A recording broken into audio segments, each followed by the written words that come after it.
கிறிஸ்துவுக்குள் பிரியமான தேவனுடைய பிள்ளைகளே, இந்த நாளிலும் கூட தேவனாகிய கர்த்தர் கிருபையாய் கொடுத்த இந்த 10வது மாதத்திற்காக நாம் நன்றி சொல்லி கர்த்தரை நாம் மகிமைப்படுத்துவோமாக. இந்த 10வது மாதத்திலும் கூட தேவனாகிய கர்த்தர் நமக்கு ஒரு வாக்கு தத்தத்தை தந்திருக்கிறார். அது என்னவென்று நாம் இப்பொழுதும் கூட சுருக்கமாய் தியானித்து தேவ ஆசீர்வாதத்தை பெற்று தேவநாம மகிமைக்கு என்று நாம் ஜீவிப்போமாக. வேதத்திலே இந்த மாதத்திற்காக, இந்த 10வது மாதத்திற்காய் தேவன் கொடுத்த வாக்கு தத்தம் ஏசாயா என்கின்ற தீர்க்க தரிசன புஸ்தகத்திலிருந்து 66:13. ஒருவனை அவன் தாய் தேற்றுவது போல் நான் உங்களை தேற்றுவேன், நீங்கள் எருசலேமிலே தேற்றப்படுவீர்கள். எனக்கு அருமையான தேவனுடைய பிள்ளைகளே, வேதம் சொல்லுகிறது, ஒருவனை அவன் தாய் தேற்றுகிறதை போல நான் உங்களை தேற்றுவேன், நீங்கள் எருசலேமிலே தேற்றப்படுவீர்கள் என்று சொல்லி பரம எருசலேமை குறித்தும் ஆண்டவர் சொல்லுகிறதை பார்க்கிறோம். ஆனால் இன்றைக்கு இந்த மாதத்திற்கு ஆண்டவரே உம்முடைய வாக்குத்தத்தம் என்னவென்று ஆண்டவருடைய சமூகத்திலே காத்திருந்து கேட்ட பொழுது கர்த்தர் கொடுத்த வார்த்தை, நான் உங்களை தேற்றுவேன், நான் உங்களை தேற்றுவேன். ஆம் பிரியமான தேவனுடைய பிள்ளைகளே, இன்றைக்கு உலகத்தில் ஏராளமான மக்கள் தேற்றரவற்றவர்களாய் காணப்படுகிறதை பார்க்கிறோம். அநேகர் சஞ்சலங்கள் நிறைந்தவர்களாய், துக்கம் நிறைந்தவர்களாய், ஆறுதலற்றவர்களாய், தன்னுடைய வாழ்க்கையிலே நிம்மதியை இழந்தவர்களாய், சமாதானத்தை தொலைத்தவர்களாய், பலவிதமான கண்ணீரோடு சஞ்சலங்களோடு வாழ்ந்து கொண்டிருக்கிறதை நாம் பார்க்கிறோம். இந்த கடந்த 9 மாதங்கள் ஒருவேளை இதுதான் நம்முடைய நிலைமை என்றால், இப்படிதான் நாம் வாழ்ந்திருப்போம் என்றால், இந்த 10வது மாதத்தில் தேவனாகிய கர்த்தர் சொல்லுகிறார், நான் உங்களை தேற்றுவேன், நான் உங்களை தேற்றுவேன் என்று சொல்லுகிறதை பார்க்கிறோம். பிரசங்கியின் புஸ்தகத்தில் 4ஆம் அதிகாரம் 1வது வசனத்தில் நாம் வாசிக்கிறோம். பிரசங்கி இப்படி சொல்லுகிறார், எடுத்தவர்கள் வாசிக்கலாம். பக்தனாகிய சாலமோன் மூலமாக தேவன் உரைத்த வார்த்தைகள். பிரசங்கி 4ஆம் அதிகாரம் 1வது வசனம். இதற்கு பின்பு நான் சூரியனுக்கு கீழே செய்யப்படும் கொடுமைகளை எல்லாம் சிந்தித்து பார்த்தேன். இதோ ஒடுக்கப்பட்டவர்களின் கண்ணீரை கண்டேன், அவர்களை தேற்றுவாரில்லை. ஒடுக்குகிறவர்கள் பட்சத்தில் பலன் இருந்தது, அப்படி இருந்தும் தேற்றுவாரில்லை. இதுதான் இன்றைக்கு சூரியன் கீழே பூமியின் மேலே நடக்கின்ற சம்பவம். அன்றைக்கு சாலமோனுக்கு மட்டுமல்ல, இன்றைக்கும் நாம் பார்க்கும் பொழுது பூமியிலே காணப்படுகிற சம்பவங்கள் இவைகள். நான் சூரியனுக்கு கீழே செய்யப்படும் கொடுமைகளை எல்லாம் சிந்தித்து பார்த்தேன் என்று சொல்லுகிறார். சிந்தித்த பொழுது நான் கண்ட காட்சி, இதோ ஒடுக்கப்பட்டவர்களுடைய கண்ணீரை கண்டேன். ஆம் எனக்கு அருமையான தேவ ஜனமே, இந்நாட்களிலே எங்க பார்த்தாலும் மக்கள் கண்ணீர் சிந்துகிறவர்களாய் காணப்படுகிறார்கள். கண்ணீர் விடுகிற பிள்ளைகளாய், துக்கத்தால் நிறைந்தவர்களாய் காணப்படுகிறார்கள். ஏதோ ஒரு சம்பவம் அவர்கள் மனதை உடைத்து வேதனைப்படுத்தி துக்கத்தினாலே நிறைந்தவர்களாய் காணப்படுகிறார்கள், வாழ்ந்து கொண்டிருக்கிறார்கள். ஆமென். பக்தன் சொல்லுகிறார், நான் ஒடுக்கப்பட்டவர்களுடைய அந்த கண்ணீரை கண்டேன், அவர்களை தேற்றரவாரில்லை என்று சொல்லுகிறார். ஆம், இன்றைக்கு எத்தனை உண்மை இது. அவர்கள் பட்சத்தில் பலன் இருந்தும், பணம் இருந்தும், பதவிகள் இருந்தும், வசதிகள் இருந்தும், அநேக விதமான செல்வங்கள் தங்களுக்கு துணையாயிருந்தாலும் கூட அவர்களை தேற்றுகிறவர்கள் இல்லை என்று வேதம் சொல்லுகிறது. மக்கள் தேற்றரவற்றவர்களாய், நிம்மதியற்றவர்களாய் இன்றைக்கு வாழ்ந்து கொண்டிருக்கிறதை பார்த்து கொண்டிருக்கிறோம். எனவே கர்த்தர் இந்த மாதத்தில் சொல்லுகிறார், நான் உங்களை தேற்றுவேன், நான் உங்களை தேற்றுவேன். ஒருவேளை எல்லோரும் நான் உன்னை தேற்றுவேன் என்று சொல்லி ஆமென் உங்களை கைவிட்டு போயிருக்கலாம். தேவனாகிய கர்த்தர் வாக்குத்தத்தம் பண்ணுகிறதை நாம் பார்க்கிறோம். வேதத்தில் எரேமியா என்கின்ற தீர்க்கதரிசி புலம்பலின் புஸ்தகத்தில் இப்படியா எழுதி வைத்திருக்கிறார். புலம்பலின் புஸ்தகத்தில் 1ஆம் அதிகாரம் 19, 20, 21 வசனங்களிலே இப்படியா எழுதியிருக்கிறார். அதில் 21வது வசனத்தை நாம் வாசிக்கிறோம். எடுத்தவர்கள் வாசிக்கலாம். புலம்பல் 1ஆம் அதிகாரம் 19 முதல் 21 முடிய. என்னை சிநேகித்தவர்களை கூப்பிட்டேன், அவர்களோ என்னை மோசம் போக்கினார்கள். என் ஆசாரியர்களும் என் மூப்பர்களும் தங்கள் உயிரை காப்பாற்ற தங்களுக்கு அப்பம் தேடுகையில் நகரத்தில் மூச்சொடுங்கி மாண்டார்கள். கர்த்தாவே, பாரும், நான் நெருக்கப்படுகிறேன், என் குடல் கொதிக்கிறது. நான் கடும் துரோகம் பண்ணினபடியால் என் இருதயம் வியாகுலப்படுகிறது. வெளியிலே பட்டயம் என்னை பிள்ளையற்றவளாக்கிற்று, வீட்டுக்குள்ளே மரணம் வந்திருக்கிறது. நான் தவிக்கிறதை அவர்கள் கேட்டாலும் என்னை தேற்றுவார் ஒருவரும் இல்லை. என் பகைஞர் எல்லாரும் எனக்கு வந்த ஆபத்தை கேட்டு தேவரீர் அதை செய்தபடியால் சந்தோஷமாயிருக்கிறார்கள். நீர் கூறின நாளை வரப்பண்ணுவீர், அப்பொழுது அவர்களும் என்னை போல் ஆவார்கள். எனக்கு அருமையான தேவனுடைய பிள்ளைகளை, பக்தன் சொல்லுகிறார், என்னை சிநேகித்தவர்களை கூப்பிட்டேன்.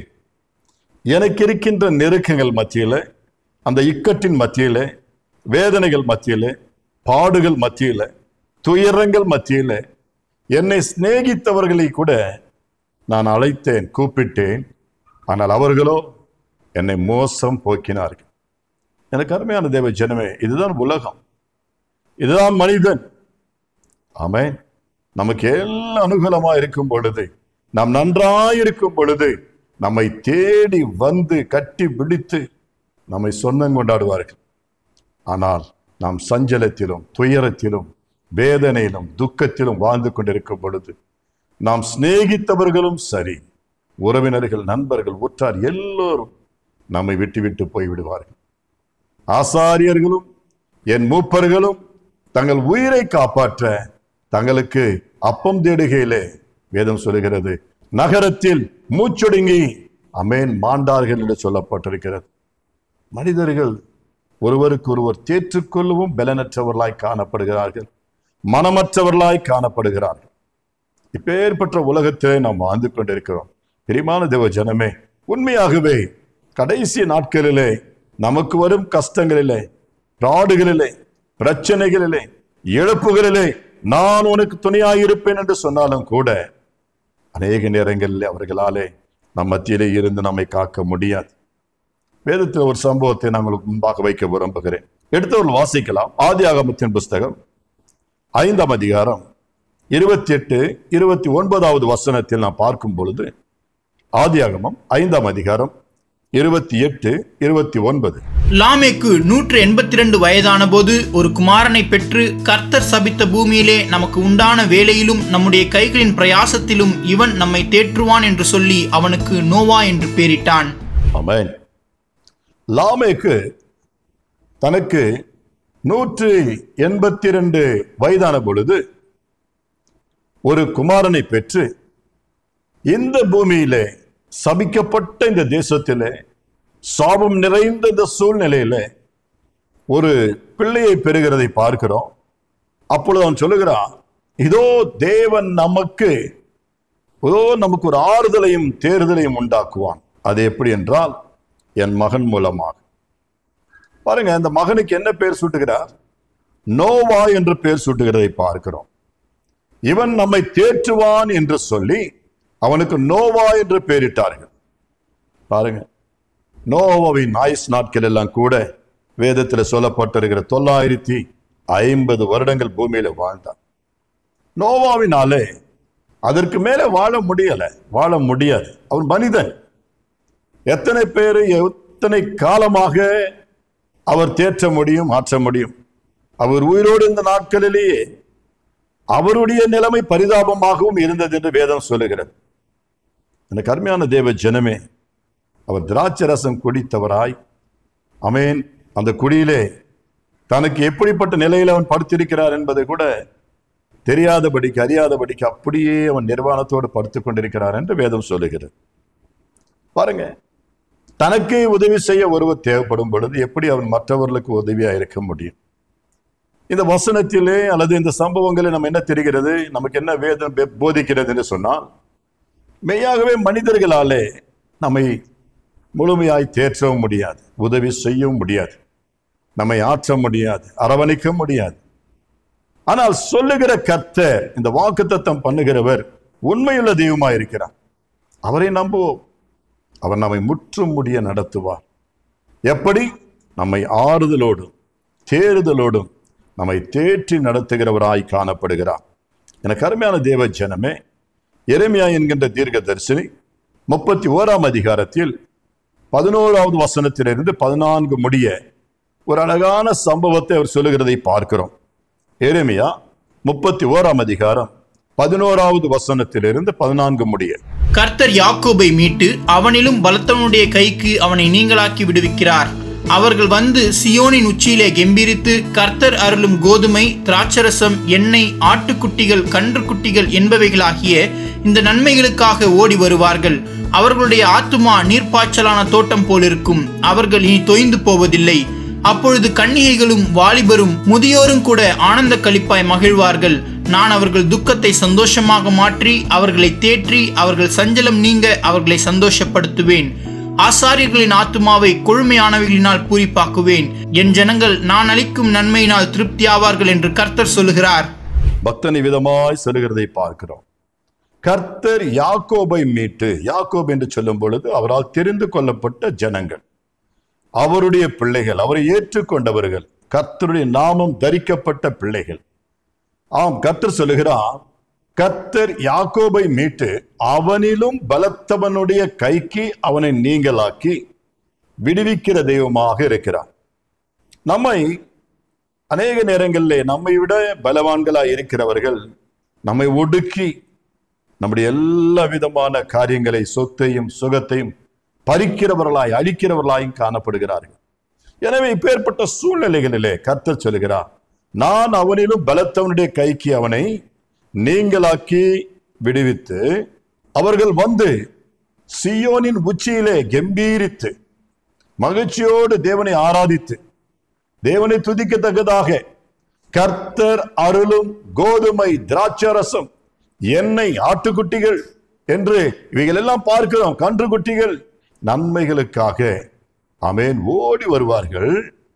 அவர்களுடைய ஆத்துமா நீர்ப்பாய்ச்சலான தோட்டத்தை போல் இருக்கும். அவர்கள் இனி தோய்ந்து போவதும் இல்லை. ஆமென், ஹல்லேலூயா.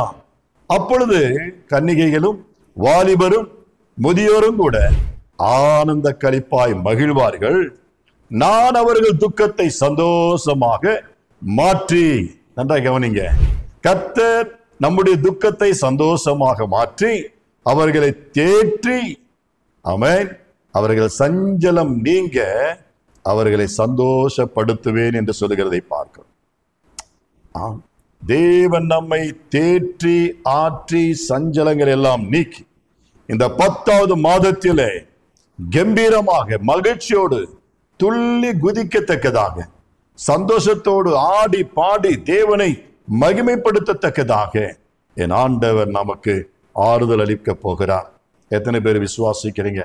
கர்த்தர் நிச்சயமாய் இந்த மாதம் உன்னை கலிகூற பண்ணுகிற மாதம், கர்த்தர் உன்னை மகிழ்விக்கிற மாதமாய் இருக்கும்.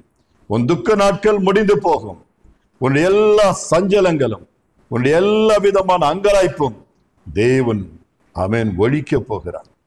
கர்த்தர் உன்னை தேற்றுகிறவராய், கர்த்தர் உன்னை ஆறுதல் படுத்தும் தெய்வமாய் நம்மோடு கூட இருக்க போகிறார்.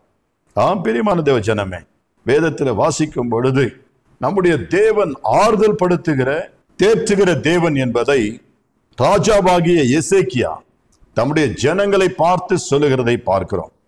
தம்முடைய ஜனங்களுக்கு நல்ல ஒரு திடனையும் நம்பிக்கையும் தைரியத்தையும் சொல்லுகிறார். நீங்கள் உங்களுடைய நெருக்கங்கள் மத்தியில, உங்களுடைய ஆமென் பாடுகள் மத்தியில, வேதனைகள் மத்தியில நீங்கள் ஒருபோதும் என்ன செய்ய வேண்டாம், கலங்கிட வேண்டாம். வாசிப்போம் அந்த வசனத்தை. 2 நாளாகம புஸ்தகம் 32ஆம் அதிகாரம் 7-8 வசனங்களிலே நாம் அதை குறித்து வாசிக்கலாம். 2 நாளாகமம் 32 7-8. நீங்கள் திடன் கொண்டு தைரியமாயிருங்கள். அசீரியா ராஜாவுக்கும் அவனோடு இருக்கிற ஏராளமான கூட்டத்திற்கும் பயப்படாமலும் கலங்காமலும் இருங்கள். அவனோடு இருக்கிறவர்களை பார்க்கிலும் நம்மோடு இருக்கிறவர்கள் அதிகம். அவனோடு இருக்கிறது மாம்சபுயம், நமக்கு துணையின்று நம்முடைய யுத்தங்களை நடத்த நம்மோடு இருக்கிறவர் நம்முடைய தேவனாகிய கர்த்தர் தானே என்று சொல்லி அவர்களை தேற்றினான். யூதாவின் ராஜாவாகிய எசேக்கியா சொன்ன இந்த வார்த்தைகளின் மேல் ஜனங்கள் நம்பிக்கை வைத்தார்கள். ஆமென், ஹல்லேலூயா. எனக்கு அன்பு தேவ பிள்ளைகளே, நீங்கள் திடன் கொண்டு தைரியமாயிருங்கள். இந்த 10வது மாதம் தேவன் நம்முடைய சஞ்சலங்கள் நீங்க நம்மை சந்தோஷப்படுத்தும் மாதம். தேவன் நம்முடைய கலங்கங்களிலே, நம்முடைய கவலைகளிலே, நம்முடைய சஞ்சலங்களிலே நம்முடைய எல்லா துயரங்களிலே நம்மை தேற்றி ஆற்ற போகிற ஒரு மாதம். நிச்சயமாகவே ஆண்டவர் சொல்லுகிறார், தேவ ராஜாவாகிய அந்த எசேக்கியா மூலமாய் பேசும் பொழுது, நீங்கள் திடன் கொண்டு திடமனதாய் தைரியமாய் இருங்கள். அசீரியா என்கின்ற அந்த ராஜாவுக்கும் அவனோடு கூட இருக்கின்ற அந்த ஏராளமான கூட்டத்தாருக்கும் என்ன செய்ய வேண்டாம், நீங்கள் பயப்படாமலும் கலங்காமலும் இல்லை. அநேக நேரங்கள்ல நாம் கூட்டத்தை அதிகமாய் பார்க்கும் பொழுது, பிரச்சனைகளை அதிகமாய் பார்க்கும் பொழுது, நமக்கு விரோதமாய் காரியங்கள் அதிகமாய் எழும்பும் பொழுது, ஐயோ என்னை யார் தேற்றுவார், யார் என்னை விடுவிப்பார், யார் எனக்கு உதவி செய்வார் என்று நம்ம பயந்து போய் குக்கரில் இருக்கிறவர்கள காணப்படுவோம். எந்த நேரத்தில் தாமே பக்தன் சொல்லுகிறார், நீங்கள் பயப்படவும் வேண்டாம், கலங்கவும் வேண்டாம். அவர்களோடு கூட இருக்கிறவர்களை பார்க்கிறோம், நம்மோடு கூட இருக்கிறவர்கள் அதிகம். எனக்கு அருமையான தேவனுடைய ஜனமே, நம்மோடு கூட யார் இருப்பது? தேவனாகிய கர்த்தர். அவர் நம்மை தேற்றுகிறவர், அவர் நமக்கு உதவி செய்கிறவர், அவர் நம்மை பலப்படுத்துகிறவர், அவர் நமக்கு சகாயம் பண்ணுகிறவர். நம் தேவன் நம்மை வெட்கப்படுத்தாத தேவனாய் இருக்கிறார். பிரியமான தேவனுடைய பிள்ளைகளே, இந்த மாதத்தில் அந்த கர்த்தர் உங்களை திடப்படுத்தும் பொழுது, தேற்றும் பொழுது, நீங்களே சாட்சிகளாய் தேவனுக்கு முன்பாக நிற்பீர்கள். ஆண்டவர், நான் இப்படிப்பட்ட துயரத்தில் இருந்த பொழுது நான் என் துயரத்தில் கர்த்தரை நோக்கி கூப்பிட்டேன், எனக்கு ஆறுதல் தந்தார் என்று சொல்லி சாட்சிகளாய் மகிழ்ச்சியோடு கூட மற்றவர்களோடு நாம் பகிர்ந்து கொள்வோம். இது தேவன் சொன்ன வாக்குத்தத்தம், அது ஒருபோதும் மாறவே மாறாது. ஆமென். ஏசாயா 54ஆம் அதிகாரம் 11வது வசனத்திலிருந்தும் நாம் வாசிக்கும் பொழுது, வாசிங்க. ஏசாயா 54:11. சிறுமைப்பட்டவளே, பெருங்காற்றில் அடிப்பட்டவளே, தேற்றவற்றவளே, இதோ நான் உன் கல்லுகளை பிரகாசிக்கும்படி வைத்து நீல ரத்தினங்களை உன் அஸ்திபாரமாக்கி உன் பலகணிகளை பளிங்கும் உன் வாசல்களை மாணிக்க கற்களும் உன் மதில்களை எல்லாம் உச்சிதமான கற்களுமாக்குவேன். உன் பிள்ளைகள் எல்லாரும் கர்த்தரால் போதிக்கப்பட்டிருப்பார்கள். உன் பிள்ளைகளுடைய சமாதானம் பெரிதாயிருக்கும். எவ்வளவு சந்தோஷமான ஒரு செய்தி. வேதம் சொல்லுகிறது, சிறுமைப்பட்டவர்களே, பெருங்காற்றில் அடிபட்டவர்களே. அங்கே பட்டவளே பட்டவள் என்று சொன்னாலும் இன்றைக்கு ஆண்டவர் நம்மோடு பேசுகிறார். சிறுமைப்பட்டவர்களே, பெருங்காற்றில் அடிபட்டவர்களே, தேற்றரவற்றவர்களே என்று சொல்லுகிறார். இப்படிப்பட்ட சூழ்நிலையில் இருக்கிற நம்மை ஆண்டவர் சொல்லுகிறார், நான் உன் கல்லுகளை பிரகாசிப்பிக்கிற கற்களாக்கி உன்னை பிரகாசிக்க வைத்து நீல ரத்தினங்களை உன் அஸ்திபாரமாக்குவேன். உன் பலகனிலை பளிங்கும் உன் வாசல்களை மாணிக்கமும். தேவன் மாணிக்க கற்களாய் மாற்றி தேவன் ஆசீர்வதிக்க போகிறார். உன் பலகணிகளை பளிங்கும் உன் வாசல்களை மாணிக்க கற்களும் உன் மதில்களை எல்லாம் உச்சிதமான கற்களுமாக்குவேன். உன் பிள்ளைகள் எல்லோருடைய நிலைமைகளை பார்க்கும் பொழுது உன் பிள்ளைகள் கர்த்தரால் போதிக்கப்பட்டிருப்பார்கள். தேவன் தம்முடைய வசனத்தை அனுப்பி அவர்களை குணப்படுத்துவார், அவர்களை தேற்றுவார், அவர்களை பலப்படுத்துவார், அவர்களை மகிழ்விப்பார். உங்களுடைய பிள்ளைகளுடைய சமாதானம் பெரிதாயிருக்கும் என்று தேவன் இந்த வசனங்களிலே சொல்லுகிறதை பார்க்கிறோம். அடிக்கப்பட்டு நொறுக்கப்பட்டு அடிபட்டு உடைக்கப்பட்ட நிலையில ஒருவேளை எல்லா சூழ்நிலைகள் அப்படியே நொறுங்கி போயிருக்கிறீர்களா? பயப்பட வேண்டாம். இந்த 10வது மாதம் தேவன் நம்மை தேற்றி திடப்படுத்த போகிறார். தேற்றரவற்றவர்களா இருக்கிறீர்களா? நான் உங்களை தேற்றுவேன் என்று கர்த்தர் சொல்லுகிறார். இந்த மாதம் கர்த்தர் நம்மை தேற்றி திடப்படுத்துகிற பலப்படுத்துகிற ஒரு மாதம். அதற்காக தான் தேவாவியானவர் நமக்கு அனுப்பப்பட்டவரும் கூட, பரிசுத்த ஆவியானவர் நம்மத்தில வந்த முகாந்தரமும் நம்மை தேற்றும்படியாய் நம்முடைய பரிசுத்த ஆவியானவருக்கு அழகான பெயரை ஆண்டவராகிய இயேசு கிறிஸ்து கொடுத்திருக்கிறார். தேற்றரவாளன். அது குறித்து வாசிக்கும் பொழுது யோவான் 14:26வது வசனத்தில் நாம் பார்க்கிறோம். யோவான் 14ஆம் அதிகாரம் 26வது வசனம். என் நாமத்தினாலே பிதா அனுப்ப போகிற பரிசுத்த ஆவியாகிய தேற்றரவாளனே எல்லாவற்றையும் உங்களுக்கு போதித்து நான் உங்களுக்கு சொன்ன எல்லாவற்றையும் உங்களுக்கு நினைப்பூட்டுவார். பார்த்தீர்களா? ஆண்டவராகிய இயேசு கிறிஸ்து சொன்ன வார்த்தை இது. என் நாமத்தினாலே பிதா அனுப்ப போகிற பரிசுத்த ஆவியாகிய தேற்றரவாளனே எல்லாவற்றையும் வேதம் சொல்லுகிறது எல்லாவற்றையும் உங்களுக்கு போதித்து நான் உங்களுக்கு சொன்ன எல்லாவற்றையும் உங்களுக்கு நினைவூட்டுவார்.